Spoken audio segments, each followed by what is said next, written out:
One of my father's sisters, my Aunt Rita, got a job washing dishes in the kitchen of the Broadmoor Hotel. My mother was also washing dishes in the Broadmoor Hotel, so my Aunt Rita took my mother home to meet her family, and that's when she met my father. And as a result of that event, they were married. On July 12, 1926, I was born in a very tiny little house. The family had no funds to speak of at all, so this tiny little house became the birthplace.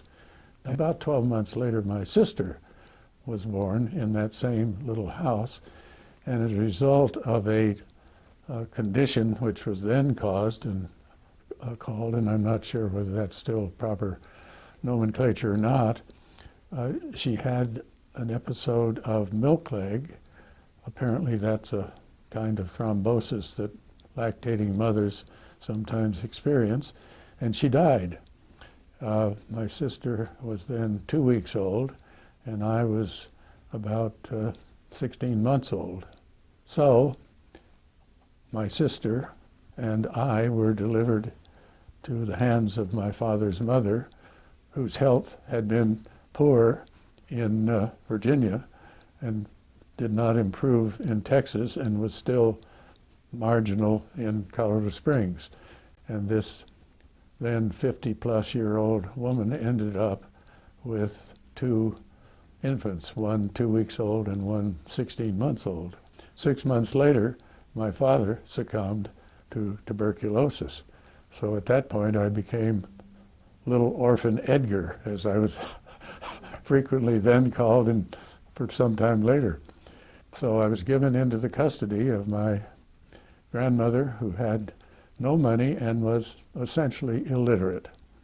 For a number of years, my father's youngest brother did graduate from high school, and I think he was the only member of the family at that time who had even got that far with an education. So he lived with my grandmother and really provided the economics for the household. At that time, there was no pension, there was no public financial support for older people. Somewhat later, my grandmother received a payment from the Veterans Administration due to my father's service-connected disease and ultimate death. And that amounted to my recollection somewhere around $20 plus a month. And that became, together with my Uncle Kyle's furnishing of the groceries for the family, for this small family, as a result of the clerkship that he had in a local nearby grocery store. So that manner of living continued until, I guess it was the beginning of World War II, when my Uncle Kyle was drafted to enter the Army, and at that point, that part of the economic support for the family left, and we were living in a house. The rent, as I think at the time, was about $8 a month. This would have been in 1942 or so. I think the fact is the rent was $5 a month, and it went up to $8 a month, which was not manageable for my grandmother. So then the question is, where do we live? Way out on the eastern edge of Colorado Springs, northeast edge, really on the borderline between the city and the prairie to the east. One of my father's sisters and her husband had built a small house for their residence, and prior to building the house, they built behind the house a shed, a combination garage and tool house, and even at one time chickens in one end of this shed. So my aunt's husband, Uncle Roy by name, cleaned the car out and tidied up the rest of the space. That's where my grandmother, my sister, and I took up residence. It was a shed with a sloping roof, no insulation, no indoor plumbing, except a water tap, a cold water tap, and no partitions, cement floor. And so that's where, in my probably last year of high school at Colorado Springs High School, and during 4 years at Colorado College, that was my residence. My sister, I should have mentioned this, she got married even right out of high school. I don't know whether she actually graduated or not, but she married a worthless husband, and she inherited, I might add this, she inherited from a stepson. He was a son of my grandfather from the first marriage, and he worked on the railroad, never married, and he had saved his money over many years of railroad work on the tracks, which in those days was a significant amount of money, and he left it all to my sister. But my sister and her worthless husband took, and I think it was maybe $8,000 or $9,000 in 1940, early 40s, not an insubstantial sum. And they bought an expensive automobile and went on a nationwide automobile trip. And when they got back to Colorado Springs, they were penniless. So anyway, my grandmother was so fearful that she was going somehow to lose that monthly payment from the Veterans Administration. I can remember the anxiety that she would express as the first of the month began. She would be terrified that it wouldn't be a check, but it would be a notice of termination of the benefit. Well, the check kept coming, so her fear was ill-founded. But living in that space was somewhat of a challenge. As I said, no partitions. So at the east end of this shed, there was a coal-fired cook stove. There was a sink with a cold water faucet and a room for a table and for a cupboard. My bed was within 10 feet of the kitchen setting, and then there was a tiny little curtain-created closet, and beyond that closet there was a dresser and my grandmother's bed. Then there was a place for a heating stove, and then there was a sort of a moth-eaten sofa and a few chairs. There were no books in the house except one half of the World Book Encyclopedia, I think from A through L.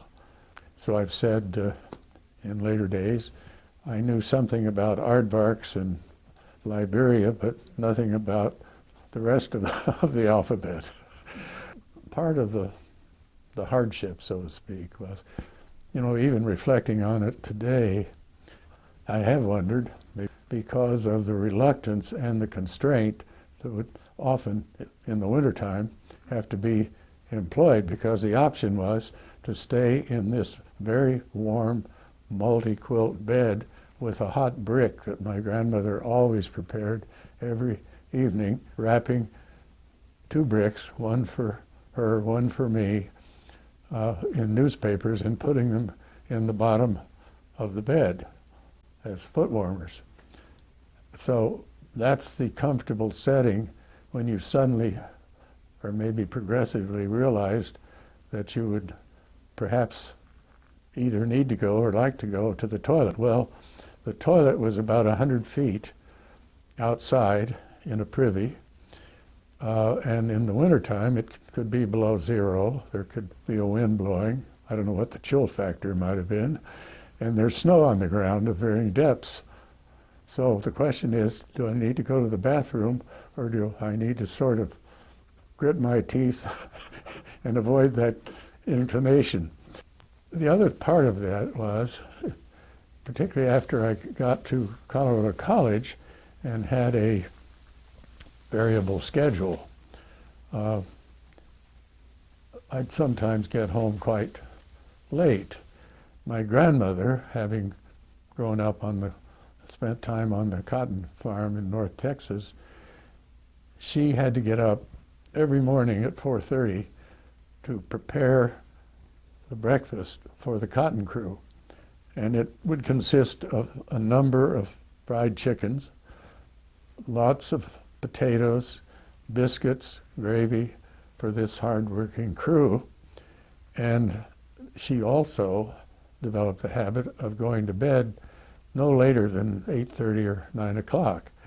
Well, that was not my schedule that I would like to have had. So she would wake up at 4:30 and she'd get up, and since I was sort of cheek by jowl to the kitchen where she'd go and start clanging about and so forth, and she had a stock phrase that she uttered, I think, virtually every day, which is, "Get up, you lazy thing. The sun is shining through the house and the neighbors have all gone to work." I would peer out of the quilts, and maybe, at least during the summertime, I'd see little thin layers of light, possibly in the east. But I knew the neighbors had not gone to work because they were all on relief. It could get so cold in that shed that the nail points that stuck through the roof with no insulation or cover inside, sometimes in the coldest winter, and I can remember winters when it could be down to 20 below zero, there would be, from just the moisture picked up from the breathing that was going on, there would be tiny little icicles on these nail points. It was a challenge, and yet, reflecting on it, I can readily understand how I could do that as a late teenager and maybe a 20-year-old at the end of it all, 21. But how my grandmother, at her age, by this time she was in her 70s, and she was fragile, as she had been all of her life, how she did that. Nevada Avenue is a through street in Colorado Springs, and I went to Lowell Elementary School, South Junior High School, Colorado Springs High School, and Colorado College, all on Nevada Avenue in that sequence. I had summertime jobs, odd jobs of mowing lawns and watering lawns. I remember the one place I had, which was the principal place. I got $2.50 a week by mowing the lawns, and there were many square footage of grass. I used to hate grass because of that obligation to get out and mow it once a week, and then I would have to go 3 times a week and spend 2 hours each time watering, hand watering. This was way before sprinkler systems, of course. The positive thing of that was the hostess, the lady of the house, always put out a little plate of cookies and a glass of milk, and that was a prize to be revered. I spent my early high school years doing that, but when the war came along then, I spent at least one summer with a job at Fort Carson, then Camp Carson, a large military installation south of Colorado Springs. They had a large encampment of both German and Italian prisoners of war, and I had a duty as a parts chaser, my official title, of reclaiming damaged military vehicles of various kinds that could not be repaired, but they had many usable parts. So one of my jobs was to go to the boneyard, I think it was called, and take with me one or two of these German or Italian mechanics who would take the usable parts off, and we'd take them back to the repair shops to be used in the repair of lesser damaged vehicles that would they were being prepared for overseas shipment, primarily, I think exclusively at that time, to the European theater. So I spent, I think, one high school summer doing that, and then when the war was over, I spent a full year doing that. And I got to know a great deal about automotive parts and pieces, and even at the end of that tenure, actually was doing some of the repair work. A little sort of side story here is the Germans were meticulous in their workplace. There wasn't a spot of grease on the floor. You could have sat down and had your lunch in the floor. Every tool was on the tool board with a diagram of the tool painted there. Every part was organized and on a shelf and so forth. The Italians, however, had a different approach. I loved to go down to the Italian shop because it was filthy. And it was totally lacking in any visible evidence of coordination or proper placement of tools or parts. In the middle of the floor, there'd be a pile of new parts, old parts, clean rags, greasy rags, and more often than not, they'd be over sitting against the wall, singing, rolling dice, playing cards, having a great time. And I thought to myself at the time, in my general inexperience and naivete, these Italians are a hell of a lot smarter than these Germans, because the Germans' vehicles repaired would come back from the road test with virtually no items to be done. They'd be ready for overseas shipment. No Italian would ever be killed by a vehicle that the Italians had repaired at Camp Carson, because it never would have passed the road test. But at the end of this, I needed a job. So I responded to an ad in the local Colorado Springs newspaper, then the Gazette-Telegraph, placed in the paper by the state employment office, advertising for a yellow cab mechanic. So I showed up at that employment office on Nevada Avenue. My life seemed to revolve around Nevada Avenue. And I filled out the application, and this would have been 1946, I think. So he looked at it, and then he began to ask me questions. He said, tell me a bit about your family. So I told him I was living with my grandmother. So he said, where did you go to high school? I said, I went to Colorado Springs High School. He said, how were your grades? I said, gee, I don't know. I guess they were okay. He said, do you have a transcript? I said, what's a transcript? This clerk, who at that time, I don't know what he was earning, maybe $600 or $800 a year, 1946. So he reaches in his pocket, takes out a $10 bill, hands it to me, and said, go up to the high school and tell them you want a transcript, and bring it down here. I want to look at it. So, dutifully, I walked up to the high school, got the transcript, handed it to him. He looked at it. He said, I'm not sure you want to be a yellow cab mechanic. I said, I don't? He said, I don't think so. He said, you sit right here. Don't go away. I'm going to make a phone call. So he left the room, came back in, I don't know, 5 minutes or so. He said, do you know anything about Colorado College? I said, no. He said, do you know where it is? I said, well, I think it's somewhere up there, pointing up North Nevada. He said, here's a little map. This he had drawn when he was on the phone, a little map of the campus. And he had an X at Cutler Hall, which at that time was the administration building for Colorado College. And then he wrote the name Henry Mathias on this little piece of paper. He said, I've talked to Mr. Mathias, told him a bit about you, and he'd like to talk to you.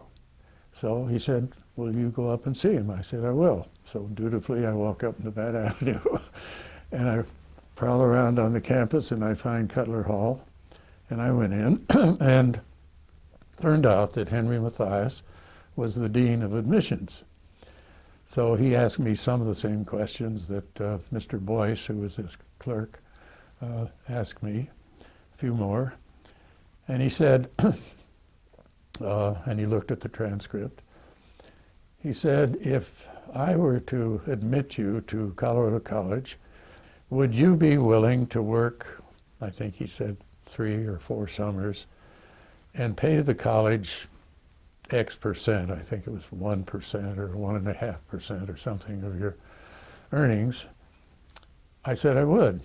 So he reaches in his drawer and he takes out a stamp pad and a stamp, and he has a piece of paper in front of him, and he writes his name and he stamps it with this, and he said, you are hereby admitted to Colorado College. Well, I got home that night, and my grandmother, I called her Mama, she said, did you get the job? I said, no, Mama, I didn't get the job. She said, you told me you knew all about cars. I said, well, Mama, I do know all about cars. And she said, well, why didn't you get the job? I said, because, Mama, I'm going to go to college. That meant absolutely nothing to her whatsoever. I might as well have said, I'm leaving tonight to fly to the moon. She was so focused on jobs and the need for jobs. I was majoring in political science. And my professor, a man named J. Douglas Mertz, M-E-R-T-Z, he had graduated from Yale Law School and then went back to Philadelphia and came down with tuberculosis. Well, guess what? He moved to Colorado Springs, as my father had much earlier, to recover from tuberculosis at the same sanitarium, which was still there. Toward the end of my junior year, Doug Mertz called me in and he said, Ed, he said, well, we have a new faculty member on the campus. I hear very good things about this person. And I think you should go over to Hayes House, which is was the language house, and you should check this out with this new professor. Well, the new professor was my later-to-be wife, Stephanie, at that time, Stephanie Jakimowicz. She taught classics, Latin and Greek, both language and literature. So dutifully I went over and met her, and for my senior year, I signed up to take 3 classes from her. One was a year-long class in Greek literature in translation. The other was a semester class in Roman history and a semester class in Greek history. The relationship gradually seemed to be morphing into something maybe a bit beyond the usual teacher-student relationship. By the end of my senior year, that would have been 1950, the class of 1950, we were, for all practical purposes, we were engaged. So anyway, we had decided that Stephanie would teach her final year at Colorado College, and I would go back and spend my first year at Yale Law School, and that we would be married in June of 1951. So we were married June 8, 1951, in Colorado Springs. Without Stephanie, I wouldn't be here talking. I'd be maybe changing oil under a taxi cab crankcase or whatever. Stephanie was the daughter of Eastern European immigrants from a part of Europe that was at one time Russia, one time Austro-Hungarian Empire, one time Poland, and ultimately it was Ukraine. So her parents were Ukrainian.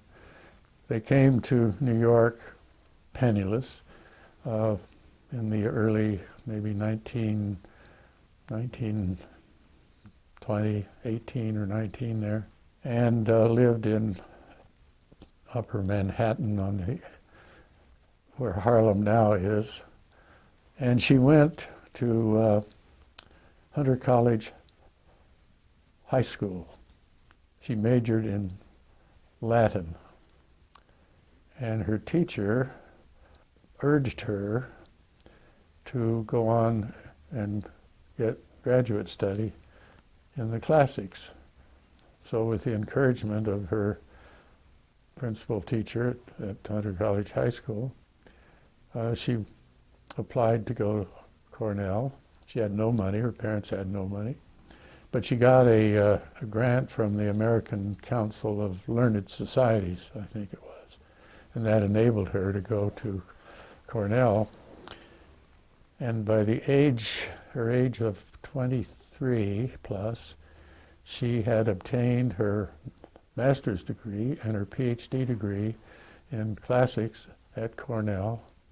While she was at Hunter College, on Saturdays, a world-famous Latin scholar, Elias Avery Lowe by name, at the Institute for Advanced Study, came up to the Morgan Library on Saturdays and gave lectures on ancient, I think, pre-9th century Latin manuscripts. He was compiling a book on that subject.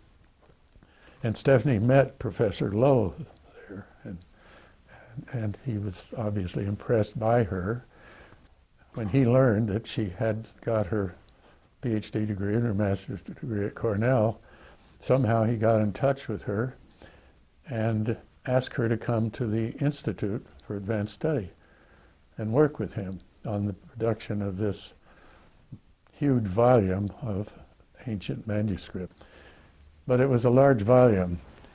It was this tall, this wide, and this thick, a major document. Later, Stephanie and I found a copy of it in the British Museum, and the librarian brought it out, and it had a very nice dedication to Stephanie for her assistance in the production of that book. Professor Lowe wanted her to become his understudy for his research and scholarship on this subject. But she declined because Professor Lowe had no interest whatsoever in the text, in the subject matter. He only was interested in what monastery, when, by what monk was this manuscript produced. So she thought that was not the part of classics that had any appeal to her. So she declined. She had, while in Princeton, an office quite close to the office of Albert Einstein. And she had many conversations with Professor Einstein. During that year she was at the Institute, and she could see him from her office as he arrived sharply, 10 a.m. She said you could almost set your watch by it when he would come to his office. And I later saw his office. This was after his death. And it was, as he had left it, a small room, and in it was a blackboard, a wooden desk chair, and no books. nothing else.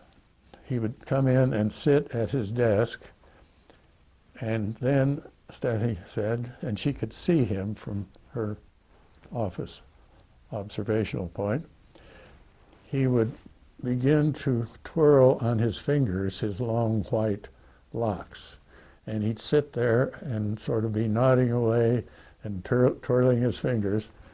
And then he would call to his assistant, Ernst Strauss, a brilliant mathematician, later a very good friend of Stephanie's and a good friend of mine. And Ernst would come in and put the math of whatever thought Einstein had on the blackboard.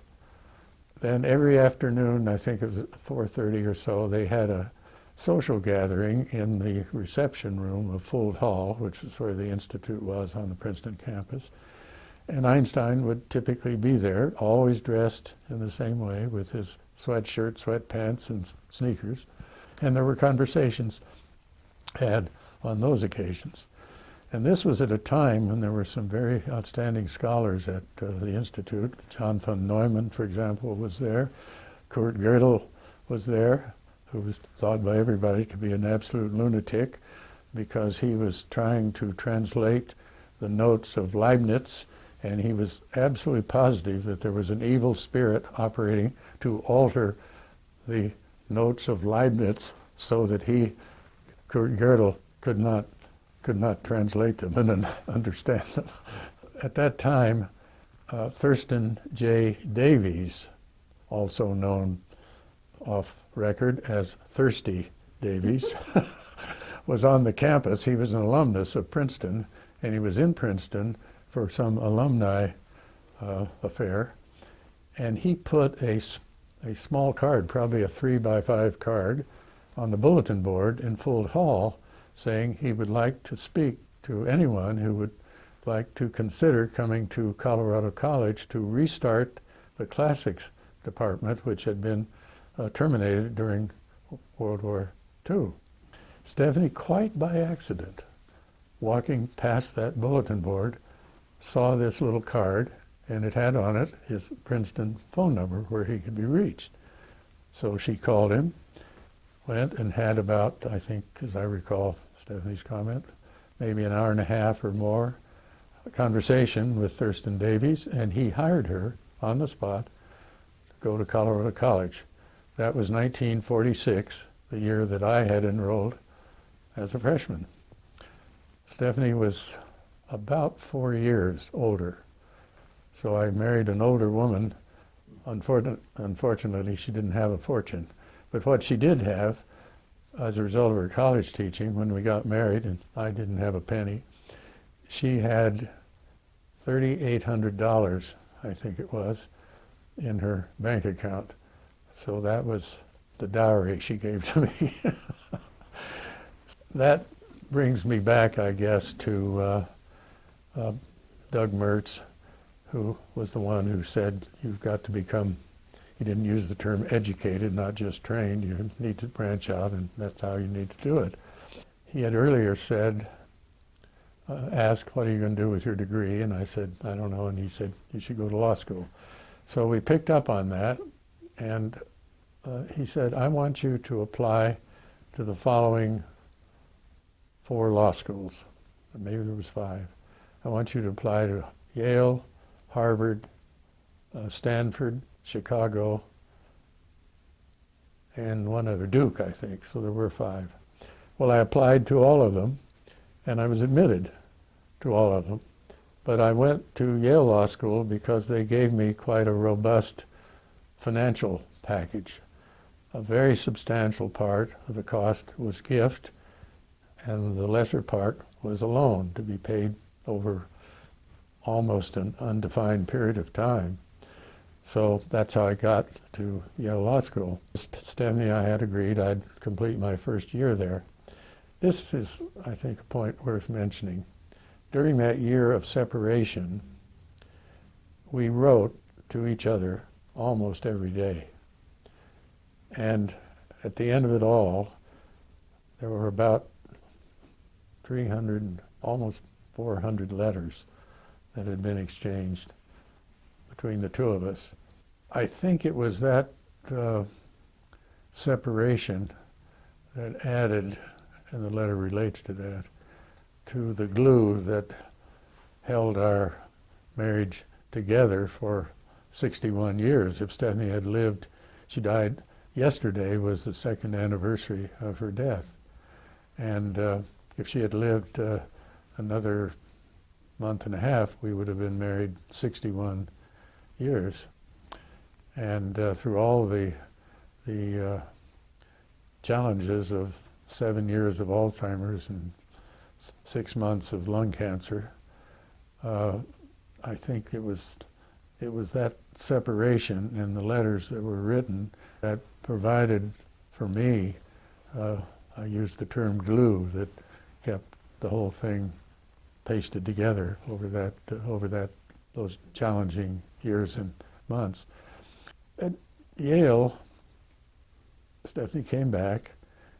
She got a job in the art and music department of the New Haven Public Library. So we rented a one-room apartment on 8 University Place. Sounded like a very distinguished address, but it was really a ratty part of New Haven. And our place was full of mice, which we sort of had to accommodate.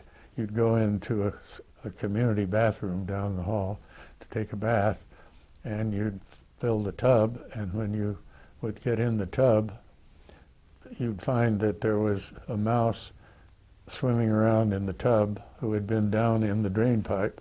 And then sometimes if you went in and got in the tub that had water in it, somehow the mouse would come out of the thing up above the water level and dive into the tub and start paddling around.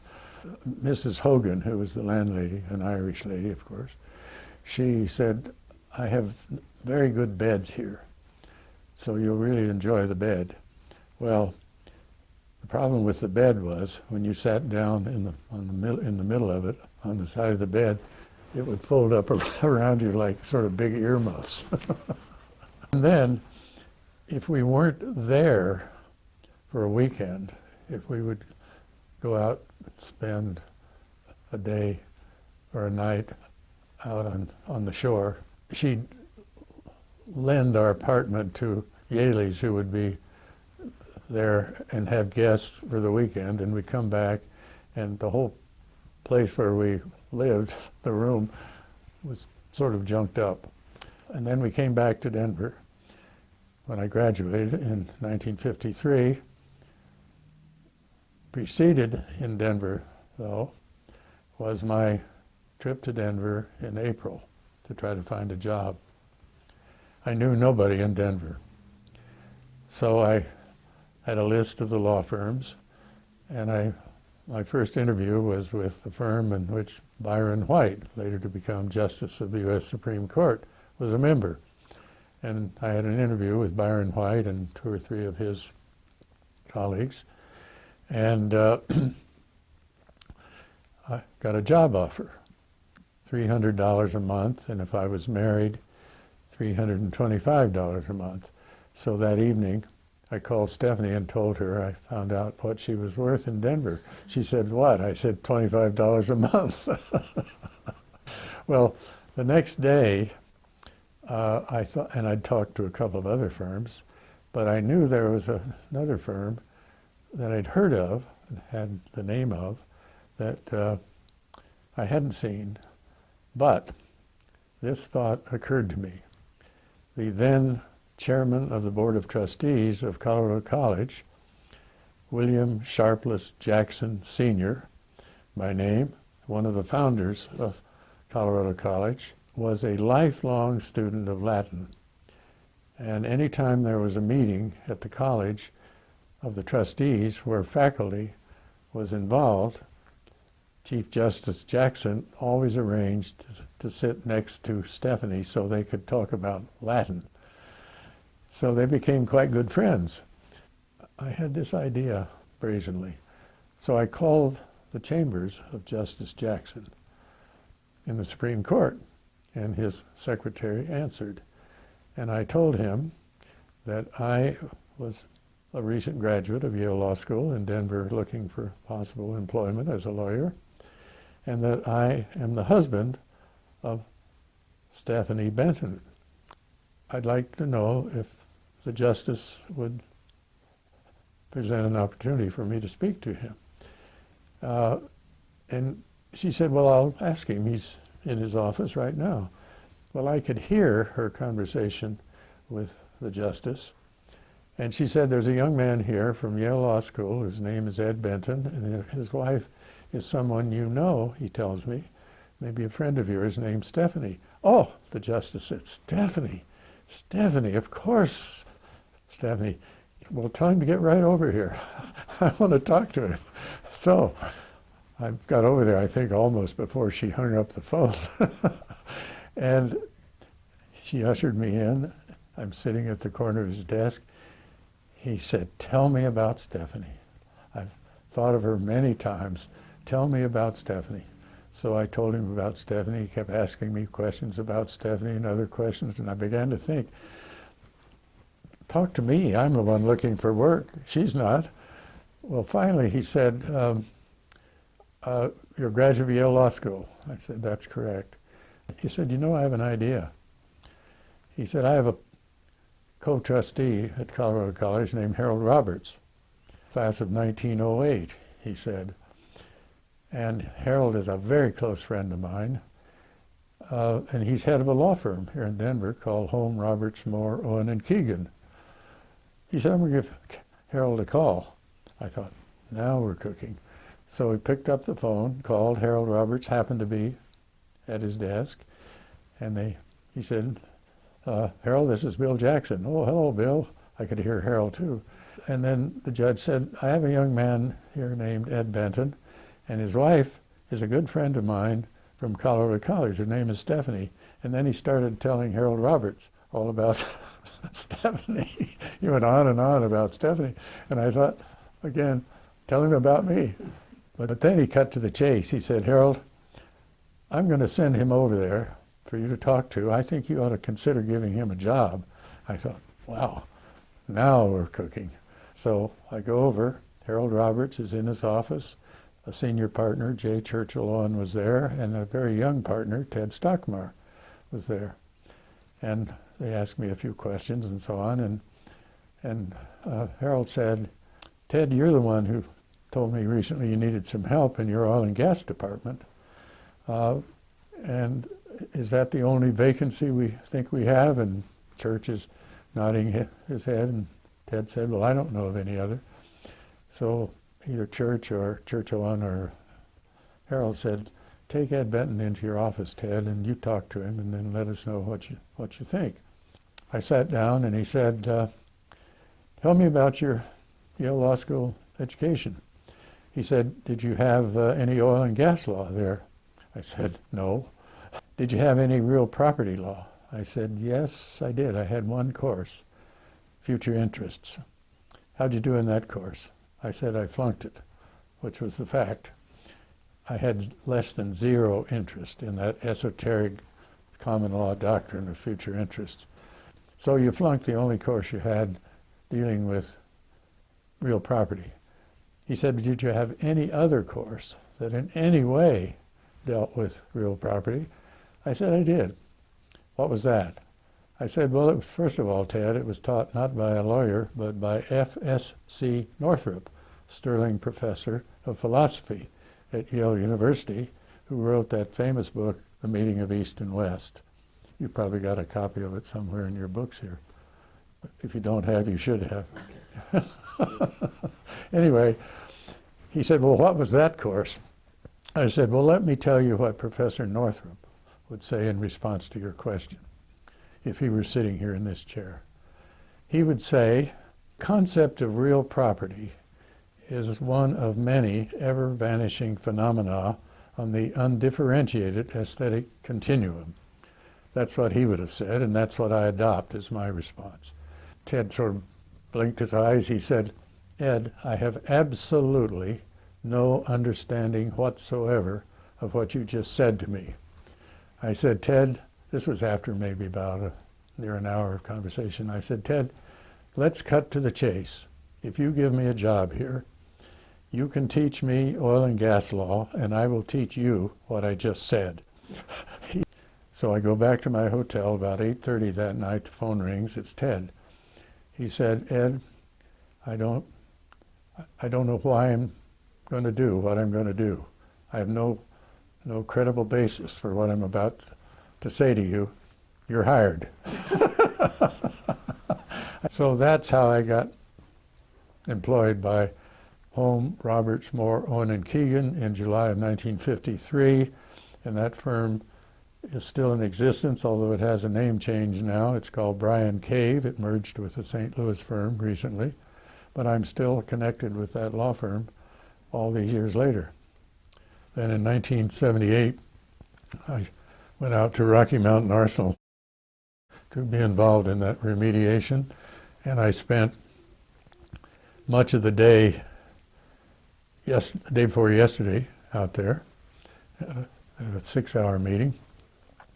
So I'm still out there. Kenny Salazar, who now has jurisdiction over the site as Secretary of Interior, since it is now the Rocky Mountain Arsenal National Wildlife Refuge, every time I see Ken, he says, Ed, what are you doing messing around out there on my land? I said, Ken, you don't want to know. In 1961, I decided to be a candidate for election to the Denver Board of Education. At that time, it was a school district of 115 schools and 100,000 plus students. And there were 10 candidates who filed, and I was elected to the Board of Education for a 2-year unexpired term. 1963, I was reelected with more votes than the two candidates for mayor had received, and that developed some publicity on the part of a then Rocky Mountain News reporter, Jack Gasky, that I should become governor of Colorado. On the school board, in 1963, the desegregation issue had not presented itself. Maybe it was about 64. Don Hoagland, a very distinguished, wonderful lawyer in Denver. He was then head of the Colorado Urban League. He came before the board to oppose the construction of a new school at the corner of 32nd and Colorado Boulevard on the grounds that it would be racially segregated when it opened because of the demographics of the area out there. And it seemed quite clear that that would be a virtually a total black school, with all the black kids living west of Colorado Boulevard going to that school, and all the kids where the boundary was drawn on the east side going to Park Hill School or one of the schools without black students. I kept raising it with Superintendent Ken Oberholzer at the time, and the superintendent was very wary of getting his hands into it in any way. I did not sort of fold up my papers and steal into the night. There was a vacancy on the board. A member had been killed in a horseback riding incident, and there were 2 years remaining in his term, and the board had the authority to select the board member until the next election. I had met a black woman by the name of Rachel Noel, so I urged the appointment of Rachel Noel, a very, very impressive, qualified individual, and met with resistance. And the resistance, with some sort of code words sprinkled here and there, but the basic argument they made was that they wanted to appoint someone who could then be elected in the following election, and that Rachel Noel could not possibly be elected in a citywide election. Well, I disagreed with that. And, but they appointed Robert McCollum, who was then a vice chancellor of the University of Denver, to serve that 2-year term. When his vote came up before the board for approval, I voted no. Said, Bob, this has nothing to do with you. It has to do with the fact that we have a qualified black person in a school district that has a very large black population with very substantial educational issues in that cohort of the population. And the appointment should have gone to Rachel Noel, not to you. They elected Bob McCollum on the ground that he could win re-election. Well, guess what? At the end of Bob McCollum's term, he declined to seek re-election. He said, I've had enough. So Rachel Noel ran for that 6-year seat and was elected. Then when Martin Luther King was assassinated, days later, when Rachel and I were talking, Rachel said, Ed, the board has to do something to take cognizance of Martin Luther King's contribution to this country and his death. She said, I think the board should adopt a resolution. I said, Rachel, the board needs to do more than just a kind of a perfunctory resolution expressing sadness and gratitude and so on. I said, I think we need to raise the issue of segregation that exists. That led to a number of meetings in Rachel Noel's house or my house, and I became the draftsman of what was later called the Noel Resolution. And she wanted it to be called the Benton Resolution. I said, Rachel, if you want to kill it dead, right on the spot, put my name on it. It was adopted prior to about a year prior to the school board election of 1969, when my term would have ended, and there would have been 2 vacancies on the board. And I made all kinds of efforts to find somebody to succeed me because I knew that I would not be a popular person in the broader community on that issue. That election turned toxic. There were parts of the city of Denver where we ran into enormous bombardments of negative attitude. There were meetings at South High School. Room would be filled with pro-integration and anti-integration, pro-segregation, anti-segregation. Well, during that campaign, a couple of incidents that were noteworthy, memorable for me. One was very simple. The phone rang one morning about, 3 o'clock or so, and from my bedroom window at 901 Ray Street, I look right into Cheeseman Park. My house borders the park. You step out my back step, you're in Cheeseman Park. And this very gruff male voice said, there's a man in the park behind your house with a gun, and he's going to kill you. To which I said, I'm sorry, you had the wrong number.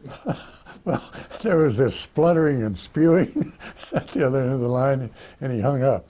Well, I look out, I don't see anybody with or without a gun, but I did call the police, and they came and had their searchlights going all around. They never found anybody, but I'll always remember the spluttering and spewing.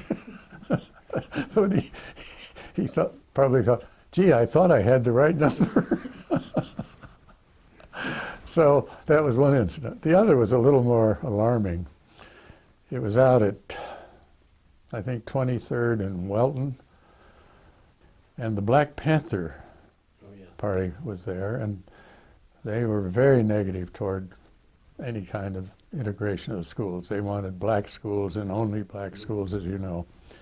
And there were about 6 or 7. Lauren Watson, who was the head of the Black Panthers at the time, I knew Lauren quite well. and had some pretty fierce arguments with him.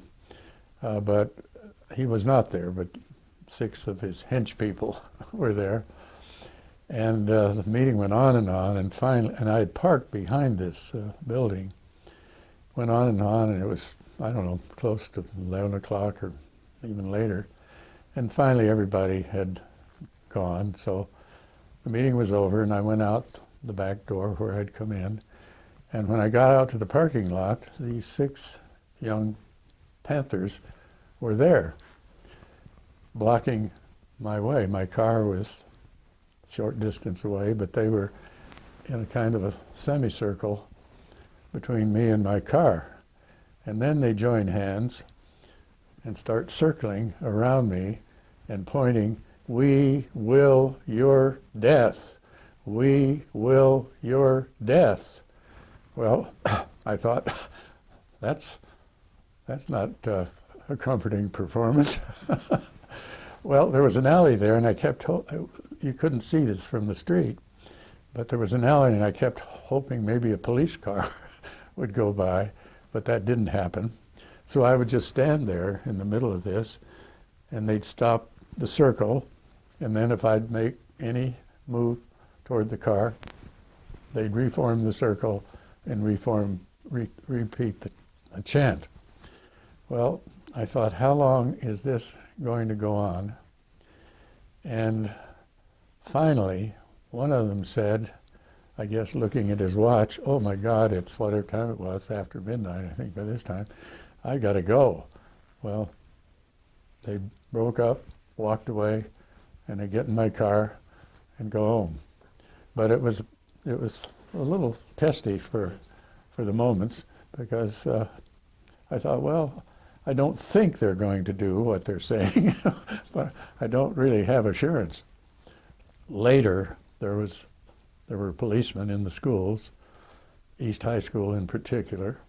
My daughter Margaret and Mary were both students at East High at this time, and there had been an incident of an armed policeman in the school, and he had a weapon in his pocket, and in a stairwell,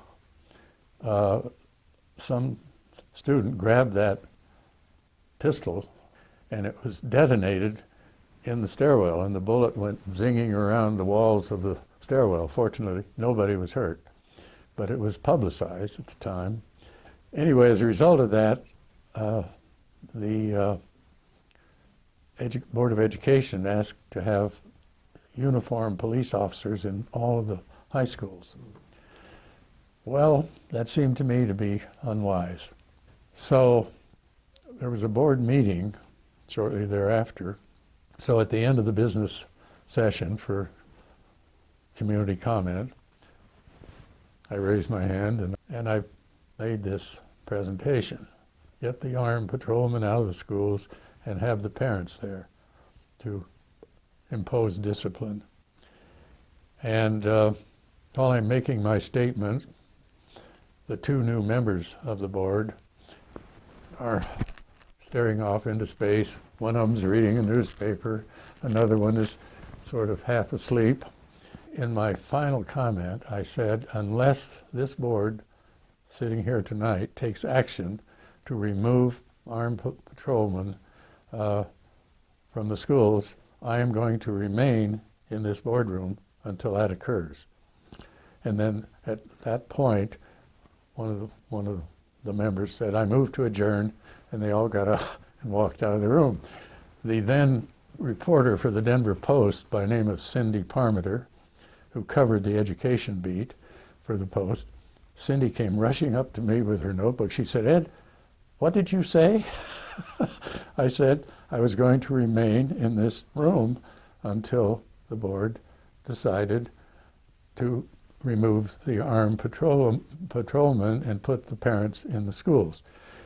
She sort of blinked her eyes. She said, "I can't believe what you just said." I said, well, the result of that was others remained. And during the course of the evening, others arrived. Apparently people in the room had called for others to come down and join. It came to be bedtime at some point, and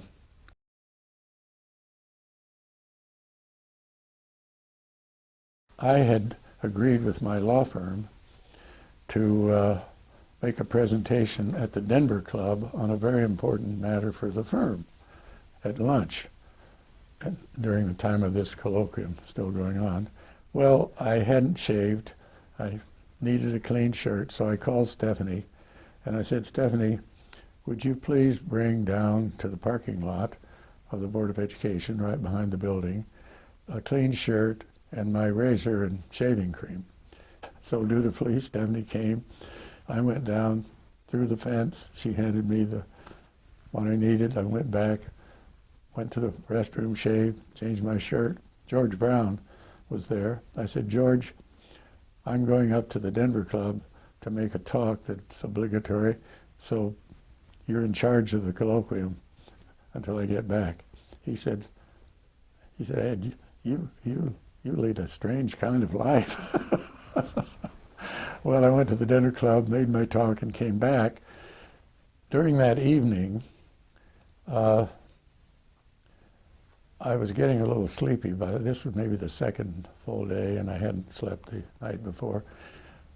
I went out in the dark of the superintendent's, the hall outside the superintendent's office, and lay down on the floor, just on this checkered marble floor. And I was about half asleep, and the fire alarm sounded. Lord of mercy, as my grandmother would have said. Well, in the dark, this fireman, helmet and all, came charging down the hall and stumbled over me and fell face first down the hall. He was totally startled, of course, and I somehow found a light switch and turned it on, and he wasn't injured. He said, what in the world are you doing out here, dressed as I was, you know, coat and tie, and by that time, fairly clean shirt. I said, well, it's part of this colloquium, sir, that's going on here at the Board of Education. He said, well, you've got every piece of fire equipment in Denver because we're obliged to respond in force anytime a school facility sends in the alarm. So I look out the window and there's red lights all over the whole place.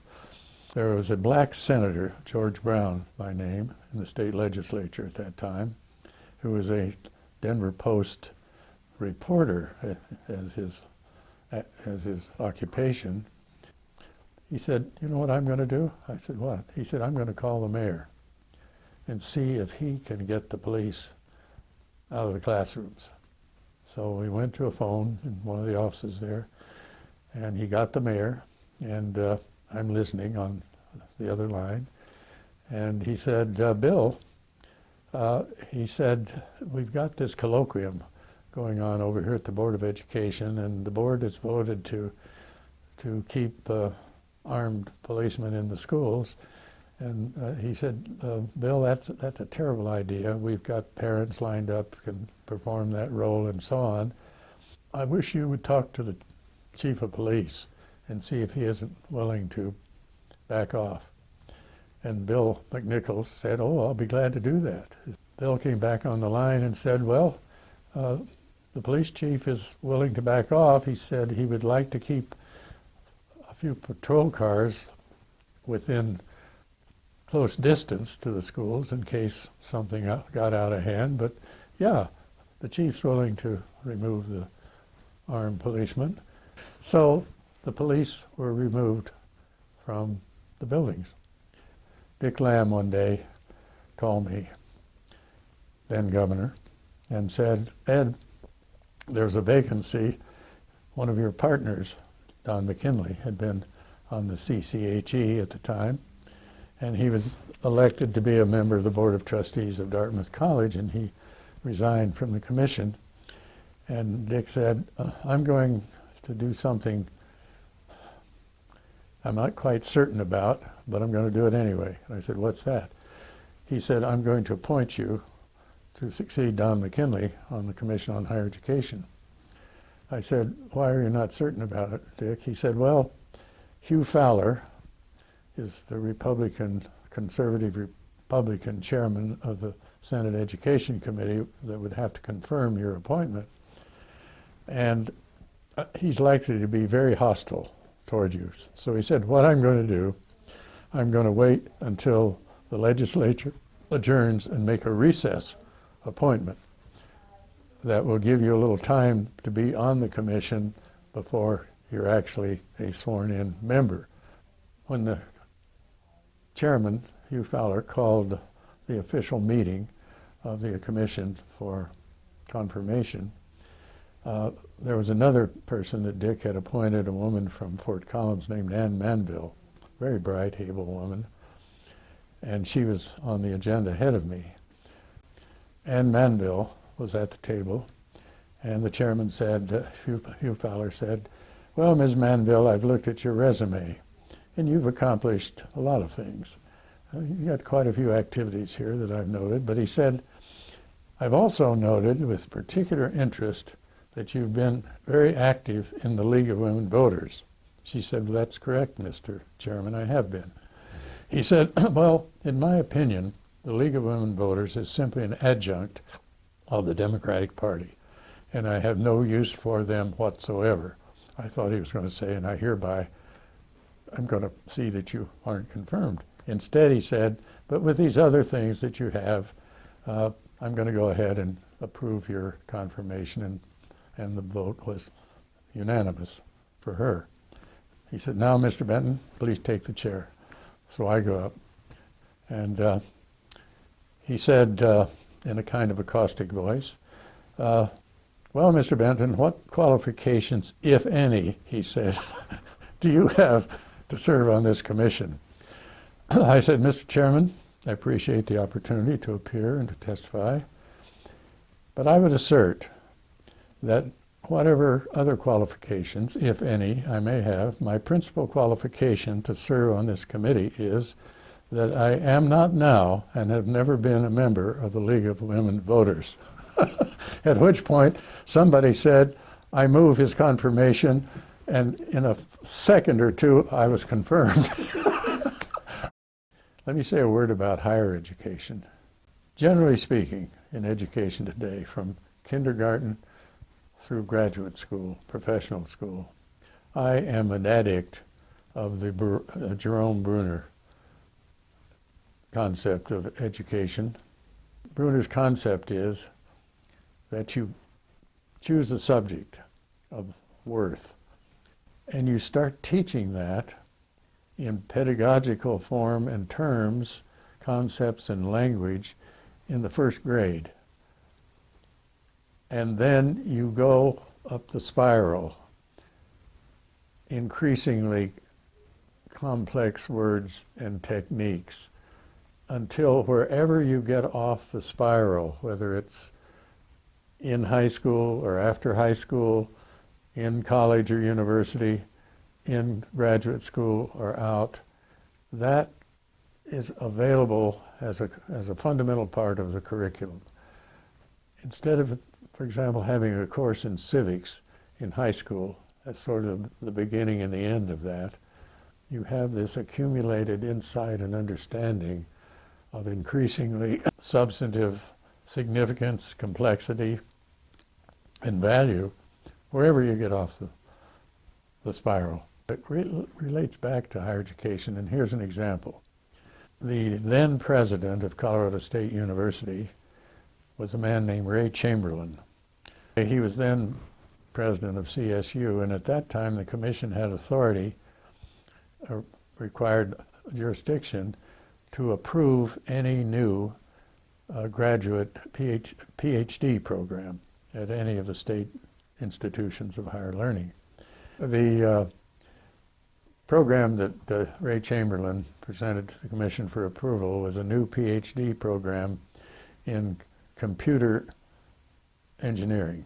Well, I looked thoroughly at the syllabus that was submitted in support of that program, And I also looked at the bulletin of the university as to what the undergraduate curriculum could be in the requirements related to that and so on. I said, President Chamberlain, would you please bear with me in this hypothetical?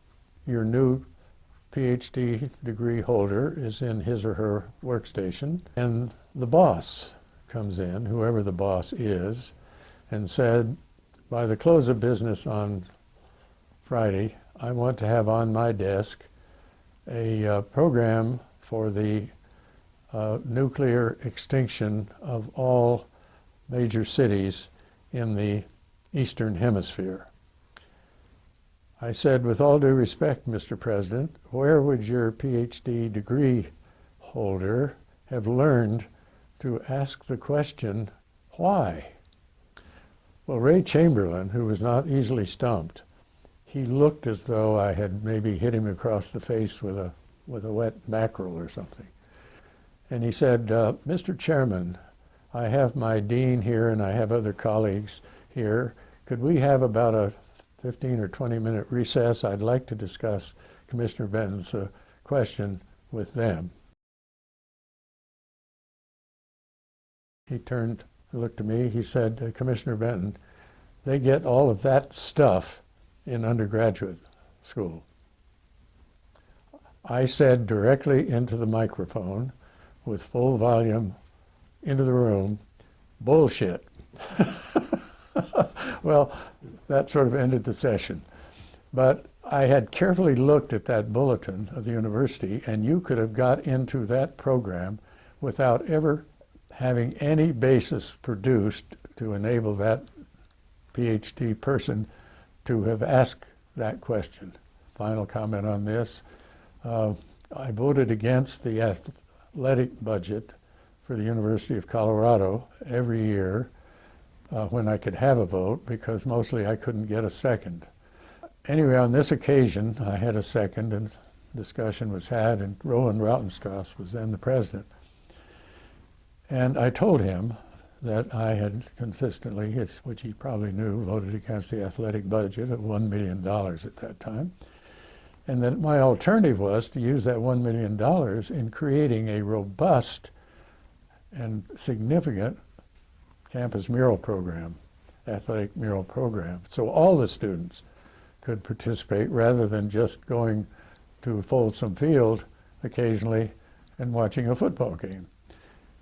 Well, his response to that was, he said, because at the University of Colorado does not have a winning football team, our alumni will not support the University of Colorado.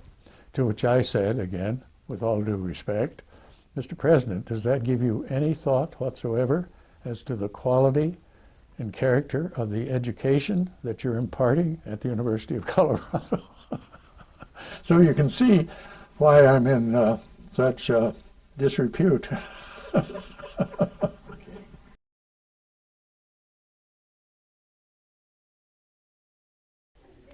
Well, I've had a lot of experiences, maybe some of them a function of my careless behavior, but maybe in the ordinary course of the life I've led. I've been accosted on a street, 14th Avenue, once by 3 young 9th graders who were going to rip me off on my walk to work one morning, right out in the public. Monty Pasco and I walked every day for 37 years from Cheeseman Park to our respective law offices downtown. But on this day, Monty wasn't there, and I was walking alone, and we walked on L Street patterns that exist. And I was walking down 14th, and what was then Morey Junior High School, right there. I was on the north side of the street, walking west, and these were young black kids walking up the walk toward me. And I thought, well, when we get close, they'll move and let me go by. Well, they didn't. They just kept walking on the walk right up to where I was having to stop on the walk. So I moved a bit over to the right, off the walk, to go around, and they moved over. I came back to the center of the walk, and they came back to the center of the walk. I move out onto the curbside, and they move out on the curbside. So I come back to the middle, and I have found in a similar experience in Cheeseman Park, always look at the person in the middle. So I look at this young man in the middle, and I said, Billy, what in the hell are you doing out here? He said, we're going to rip you off. And my name ain't Billy. I said, don't tell me what your name is or isn't. I've known you since you were in diapers. And I've known your mother well, and she's somewhere today working hard to keep you in this school over here. And what are you doing? You're out here ripping people off. Your mother will be heartbroken and outraged at you, Billy. He said, God damn it, my name's not Billy. I said, again, don't tell me what your name is. I know what your name is. And another kid said, I didn't know your name was Billy. And he said, my name ain't Billy. And I said, I know your mother well. And he said, if you know my mother, what's she look like? I said, she's tall, and she's graceful, and she's beautiful. One of the kids said, his mother ain't either tall and graceful and beautiful. She's short and she's fat and she ain't beautiful. To which point Billy said, how dare you talk to my mother about that? So they get into the double squabble. What is your name and what does your mother look like? And I walk on around and go on to my office. The question is, how do I get myself into those deals? Final comment on this kind of thing. In Cheeseman Park, German Shepherd we had at that time. Stephanie was in New York visiting Margaret, who was then living there. And I'd been away all day and knew the shepherd hadn't been off the terrace for her evening walk. So it was then after curfew, it was after 11. I walk up the east side of Cheeseman Park, and it's well lighted, up to 12th Avenue from 9th.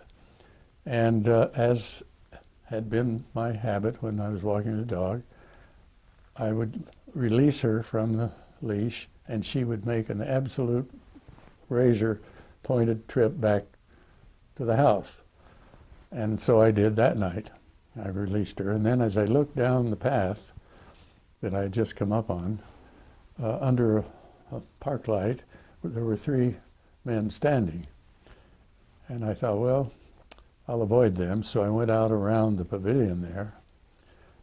And as I came around the southwest corner of the pavilion, there they were, the 3 of them. And the same thing happened there that happened on 14th Avenue. I started around them, and they went.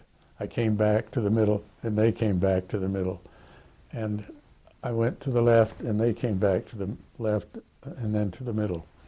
Well, this was summertime, I had a pair of my shorts on, and always when I was in the park, I carried my driver's license for ID.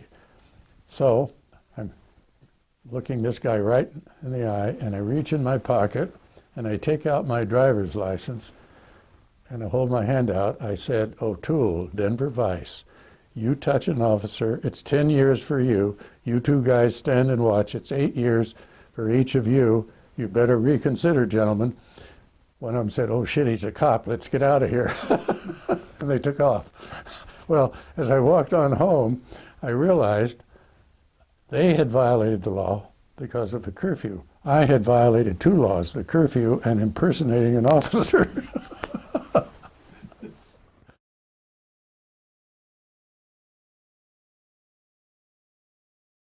The 5 angels, in the last 6 months of Stephanie's life, she was afflicted with lung cancer. She never having smoked a single cigarette, nor had I, and she had really never been exposed to secondhand smoke in any significant way. So she came down with the lung cancer, and at that point her physical strength just disappeared, and I was no longer able to care for her in the house as I had been doing for the prior 7 years. So I found one angel who knew another one, and I ended up with 5, 4 black women, 1 Norwegian woman. Their care for Stephanie was absolutely without parallel.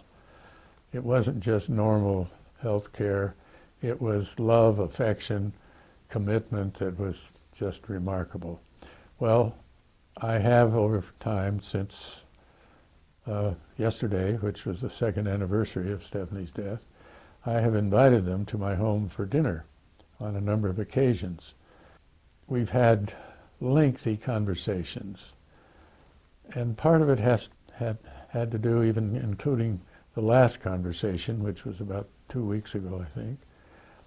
What is it like to be a black person in this country today, in your experience, and what has it been in your experience in the past? Even to this day, they experience racism in Denver in very subtle ways, but quite unmistakable ways. And then Colin Powell, when he was National Security Advisor to the President, had a very distinguished foreign visitor arriving at Dulles. So General Powell, in his civilian clothing, goes out to Dulles to meet this, whoever it was, some high-level foreign visitor. And the plane is late, and Powell is sitting near the podium, and as I said, the plane was late, and he would get up to inquire as to what the latest advice was on when the plane would arrive. And he said it was absolutely evident to him that they would pay attention to him only when there was not a white person in the line, and then they would turn to him. And he was very dogmatic about that experience. And Colin Powell said that he thought racism was one of the largest unresolved issues in this society.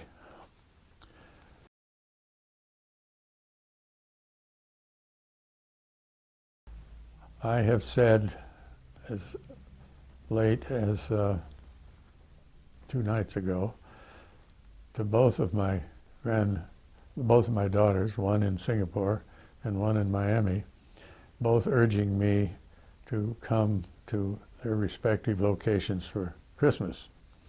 And I have totally declined on Singapore, and I have under advisement Miami.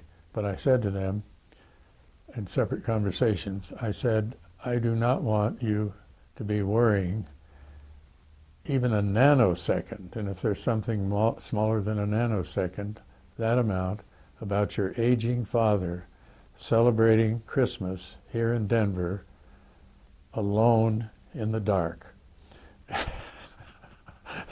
Well, what I want my children to continue to believe about me is what they have said about me that would make a stone column blush about my unmistakable, constant, absolute virtue. So all I really, I guess, hope is that when I commence my aging years and stop trying to be a young man, that I will not do or say anything that will cause them to disabuse themselves of the views that they now hold. I yield back the balance of my time.